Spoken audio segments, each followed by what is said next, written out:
பயம், கோபம், கவலை இந்த மாதிரியான எதிர்மறையான விஷயங்களை எல்லாம், குணங்களை எல்லாம் நாம எப்படி ஹேண்டில் பண்றது, எப்படி கையாள்றது, இதுல இருந்து நான் எப்படி விடுதலையாகி வெளியில வர்றது? இதுக்கு ஏதாவது முத்திரைகளோ பயிற்சிகளோ இருக்கா? நமக்கு இருக்கிற மிகப்பெரிய குணம், பணம் வந்தா சந்தோஷப்படுவோம். ஆனா அந்த பணத்தை யாருக்காவது கொடுக்கும்போது அது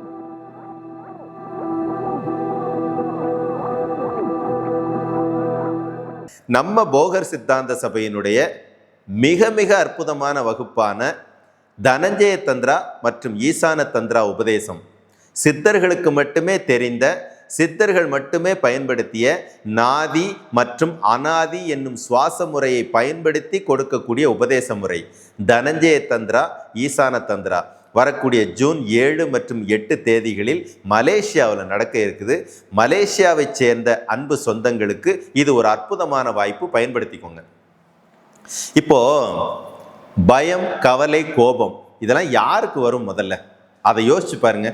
இதை வெளியேற்றுறதுக்கான சீக்ரெட்டை அப்புறம் பேசுவோம். முதல்ல இதெல்லாம் யாருக்கு வரும்? இதே பூமியில தான் நாகப்பாம்பை கையில் எடுத்து விளையாடுற ஒருத்தரையும் பார்க்குறோம். ராஜநாகத்தை பார்த்தா நம்ம அலறி அடித்து ஓடக்கூடிய இந்த நிலையில் ஒருத்தர் பார்த்தா ராஜநாகத்தை கையில் எடுத்து வச்சுட்டு வீடியோ எடுத்து போட்டுட்டு இருக்கிறார். எப்படி அவருக்கு அது சாத்தியப்பட்டுச்சு? ஃபர்ஸ்ட்டு. அடுத்து கவலை. நமக்கு ஒரு வீடு, வாடகை வீடோ இல்லை சொந்த வீடோ, நமக்குன்னு ஒரு சின்னதாக வருமானம், மாசானா இது இவ்வளவு வந்துடுதுங்கிற ஒரு உறுதி இருக்குது, நமக்குன்னு ஒரு குடும்பம் எல்லாம் இருக்குது, நாம் கவலைப்படுறோம். எதுவுமே இல்லாமல் பரதேசியாக தெரிகிற ஒருத்தன் பார்த்தீங்கன்னா எந்த கவலையும் இல்லாமல் தூங்கிட்டு இருக்கிறான். அங்கே என்ன நடந்துச்சு? எனக்கு ஏன் பயம் வரணும்? ஒரே வரியில் சொல்கிறாருந்தான், எவர் ஒருவருக்கு இயலாமை இருக்கிறதோ அவருக்கு தான் இதெல்லாம் வெளிப்படும். ஒரே வார்த்தை, அவ்வளோதான். என்னால் முடியாது, எனக்கு இது ஆகாது, நான்லாம் எங்கே ஜெயிக்க போகிறேன், நமக்கெல்லாம் அவ்வளோதான்.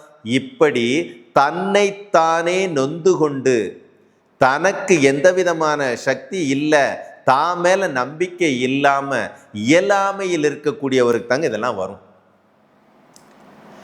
அப்போது ஒரு சின்ன கருத்து, ஒரு மிகப்பெரிய சாது ஒருவருக்கு உடம்பு பூரா புண்ணாகி போய் இருந்துச்சு.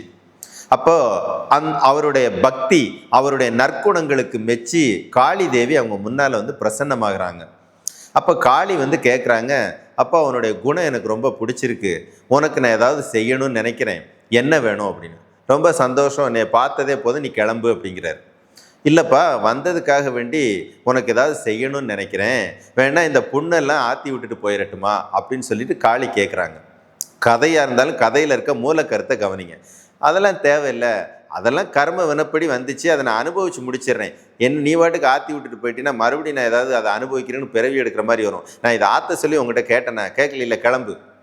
நமக்காக இருந்தால் என்ன செஞ்சுருப்போம்? நம்ம புண்ணு உள்பட நம்ம குடும்பத்தில் இருக்க அத்தனை புண்ணுகளையும் சரி பண்ணுறதுக்கான தீர்வுன்னு அந்த அம்மாவை போட்டு அரிச்சு எடுத்துருக்க மாட்டோமா? இப்போ விஷயம் அதல்ல. கடவுளே நேரம் கேட்டும் கூட தான் புண்ணுக்கான தீர்வு அந்த கடவுள்கிட்ட வாங்க வேண்டாம்னு நினைக்கிறதுக்கு எவ்வளவு தைரியம் இருக்கணும், எவ்வளோ ஒரு அசாத்தியமான துணிச்சல் இருக்கணும். அவருக்கு எங்கேருந்து வந்துச்சு? இப்போ விஷயம் அவ்வளோதான். தன் வாழ்க்கை மேலும், தான் உடம்பு மேலேயும், தன்னுடைய உறவுகள் மேலேயும் எவருக்கு நம்பிக்கை இல்லையோ, எவருக்கு தாங்கிட்ட இயலாமை அதிக அளவில் வெளிப்படுதோ அவங்களுக்கு தாங்க பயம், கோபம், கவலை எல்லாம் வரும். யோசிச்சு பாருங்க. தான் வீட்டில் பக்கத்து வீட்டுக்காரன் ஒருத்தன் கார் வாங்கிடுவான். என்னைக்காவது நீங்கள் மனநிறைவோட ஓடி போய் உங்கள் வீட்டில் பூஜை ரூமில் போய், அப்பா பக்கத்து வீட்டுக்காரர் கார் வாங்கியிருக்காரு, அவர் இன்னும் மேலும் மேலும் நல்லா வளரணும், ஒரு நாள் சொல்லியிருப்பீங்களா? எப்படி கவலை வராமல் இருக்கும்? யோசிச்சு பாருங்க.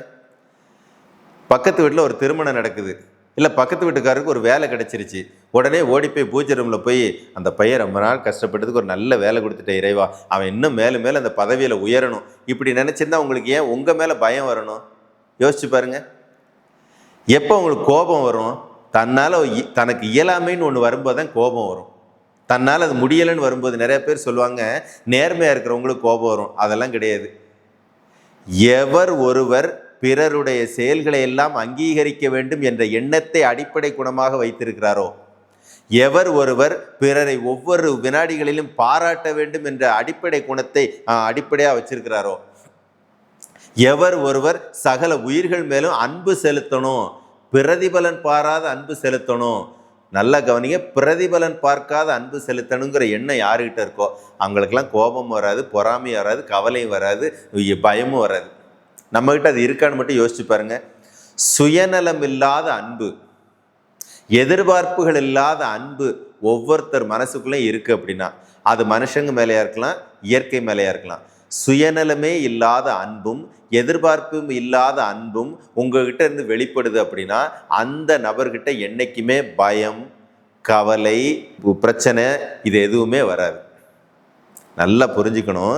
நமக்கு இருக்கிற மிகப்பெரிய குணம், பணம் வந்தால் சந்தோஷப்படுவோம். ஆனால் அந்த பணத்தை யாருக்காவது கொடுக்கும்போது அதே சந்தோஷத்தோடு வாழ்த்தி கொடுக்குற மனநிலை வச்சுருக்க மாட்டோம். ₹1 கொடுக்குறீங்களோ 1 கோடி கொடுக்குறீங்களோ, கொடுக்கும்போது இந்த பணம் அவருக்கு இன்னும் பல நன்மைகளை செய்யட்டும்னு என்னைக்காவது ஒரு நாள் ஒருத்தரை வாழ்த்தி கொடுத்துருப்பீங்களா? ஒரு பொருள் கொடுத்தாலும் சரி, அன்பை கொடுத்தாலும் சரி, இதுபோல் அவருடைய வாழ்க்கையில் இந்த அன்பு பல மடங்கு பெருகி அவருக்கு கிடைச்சிக்கிட்டே இருக்கணும். ஒரு பொருளை கொடுத்தோடனே இந்த பொருள் இவருக்கு இன்னும் பல மடங்கு அவருக்கு கிடைச்சிக்கிட்டே இருக்கணும். சிம்பிளா என்ன நீங்க பிறருக்கு கொடுக்குறீங்களோ அதுதான் திரும்ப வரும். பிறருக்கு கொடுக்கும்போது கவலைப்பட்டுக்கிட்டே கொடுத்தீங்கன்னா கவலை உங்களை நோக்கி வரும். பிறருக்கு கொடுக்கும்போது பயந்துக்கிட்டே கொடுத்தீங்கன்னா அதே பயம் உங்களுக்கு வரும். இவ்வளவுதாங்க விஷயம். நீங்க கொடுக்கறது அன்பா இருக்கலாம், இல்லை பொருளா இருக்கலாம். ஆனால் எதை கொடுத்தாலும் மன நிறைவோட, நிம்மதியோட, திருப்தியோட, சந்தோஷத்தோட, அன்போட கொடுத்து பார்த்தீங்கன்னா இந்த கொடுத்த பொருளை விட அதை கொடுக்கும்போது வச்சிருந்த குணம் உங்களுக்கு பல மடங்காக திரும்பி வரும். முதல்ல இதுதான் பேசிக்கான பயிற்சி. இதுக்கப்புறம் தான் நீங்கள் முத்திரை செய்யலாமா, மந்திரம் செய்யலாமா அப்படிங்கிறது. இப்போ மந்திரம் சொல்கிறீங்க, முத்திரை செய்கிறீங்க. இந்த மந்திரத்தை சொல்கிறதும் முத்திரையை செய்கிறதும் யார்?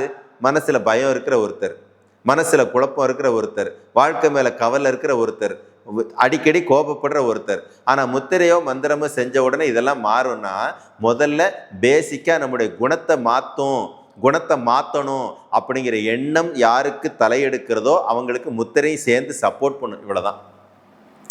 ஒவ்வொன்றுக்கும் முத்திரைகளையும் மந்திரங்களையும் தேடிக்கிட்டு இருக்கிறத விட முதல்ல நாம் யார், என்ன எப்படி ஸ்கேன் பண்ணி பார்க்கணும், என்கிட்ட என்ன மைனஸ் ப்ளஸ்ன்னு ஒருத்தர் தேடிட்டீங்கன்னு வச்சுக்கோங்க, மனம் அது செம்மையானால் மந்திரங்கள் ஜபிக்க வேண்டாம் என்ற வார்த்தைக்கு இணங்க உங்கள் வாழ்க்கை உங்களுக்கு பிடிச்ச மாதிரி ரசிக்கும்படியாக சூப்பராக இருக்கும். அதுதாங்க விஷயம்.